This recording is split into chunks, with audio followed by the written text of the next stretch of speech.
Sur les rives du Mékong, un balai incessant de camions et de grues perturbe l'habituelle torpeur du fleuve. Ici, le barrage de Luang Prabang s'élèvera bientôt. Il entrera en fonction en 2030. Un projet titanesque qui risque de changer durablement le Mékong. Le fleuve va monter jusqu'à 3 mètres au-dessus de ce panneau. À seulement quelques kilomètres en amont du barrage, ces maisons sont condamnées à disparaître. Un Nuan est le chef de ce petit village. Comme lui, plus de 2000 personnes vont devoir être déplacées. Oui, bien sûr que le village va me manquer. C'est comme ça, on n'a pas le choix. Beaucoup de familles doivent déménager, qu'ils aient de grandes ou de petites maisons. On ne peut pas arrêter le développement voulu par le gouvernement. On doit suivre les ordres. C'est au nom du développement économique que le Laos a parié sur l'hydroélectricité.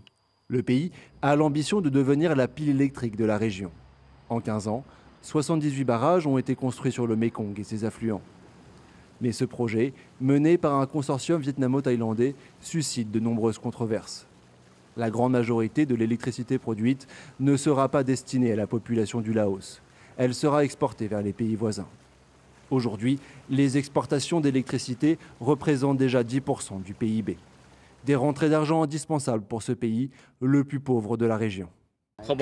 Vous n'avez pas le droit de prendre des photos. Ici, c'est la zone du barrage. Ne filmez pas. Arrêtez. Autour du barrage, c'est la loi du silence qui règne. Si le sujet est aussi sensible, c'est parce que ce projet menace un joyau du patrimoine mondial. À Luang Prabang, depuis que nous sommes devenus un site de l'UNESCO, nous sommes célèbres dans le monde entier. La ville de Luang Prabang se trouve à 30 km en aval du barrage. L'ancienne capitale royale du Laos est célèbre pour ses temples bouddhistes et son quartier colonial datant de l'Indochine française. Luang Prabang vit principalement du tourisme. Et pour Yi Vang, guide depuis 10 ans, la ville a un atout considérable pour attirer les voyageurs. Les règles d'urbanisme de l'UNESCO ont permis de conserver la cité dans un état remarquable. Ici, c'est un site de l'UNESCO et c'est très important pour nous.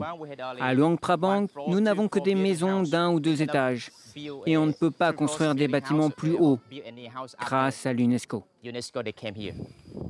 En changeant le cours du Mékong et le paysage de la ville, ce barrage va à l'encontre des règles de l'UNESCO. À terme, Luang Prabang pourrait perdre son statut de patrimoine mondial. Mais ce qui inquiète surtout l'UNESCO, c'est la proximité du barrage avec une zone sismique. En 2022, un rapport de l'organisation recommandait la suspension du chantier.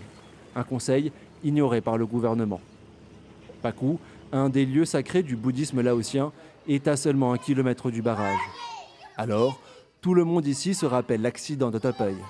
En juillet 2018, la rupture d'un barrage dans le sud du Laos avait causé la mort d'au moins 27 personnes. Les gens du barrage nous ont dit de ne pas nous inquiéter des accidents. Nous avons parlé au manager du projet, il nous a assuré qu'il n'y aurait aucun impact. Mais j'ai quand même peur pour l'environnement. Rien ne peut arrêter le progrès. Pour les habitants du fleuve, les conséquences des barrages se font déjà sentir. Alun est pêcheur, comme son père avant lui. Son activité a été affectée par un autre barrage construit à 25 km en aval de Luang Prabang. Depuis la construction des barrages, c'est très difficile de gagner de l'argent. Tout le monde se plaint. Quand j'avais 14-15 ans, c'était facile de pêcher. On lançait le filet et on attrapait plein de poissons. Aujourd'hui, même si je travaille toute la journée, il m'arrive de ne rien prendre. Le Mékong, qui traverse les 5 pays de la région, fait vivre plus de 60 millions de personnes. Mais les barrages causent des dégâts majeurs sur l'environnement et la biodiversité du fleuve. Ils bloquent les sédiments qui fertilisent les champs et perturbent la reproduction des poissons. Le Mékong est très important pour nous. Depuis que nous sommes nés, nous vivons avec le fleuve. C'est grâce à lui que nous gagnons notre vie. Sans le Mékong, on ne peut pas vivre. Aujourd'hui, la pêche est mauvaise pour Alun. Ces filets remontent une nouvelle fois sans poisson. Avec ce nouveau barrage, c'est tout un mode de vie qui risque de disparaître. Sa famille pense déjà à quitter le village. Alun va devoir trouver un nouveau travail. Jamais je n'abandonnerai la pêche. J'irai tôt le matin ou le soir après le travail. Je ne peux pas m'arrêter comme ça. C'est mon métier et mon cœur l'aime. Pour accélérer son développement économique, le Laos ne compte pas s'arrêter là. Le gouvernement veut construire plus de 240 projets hydroélectriques dans les prochaines années.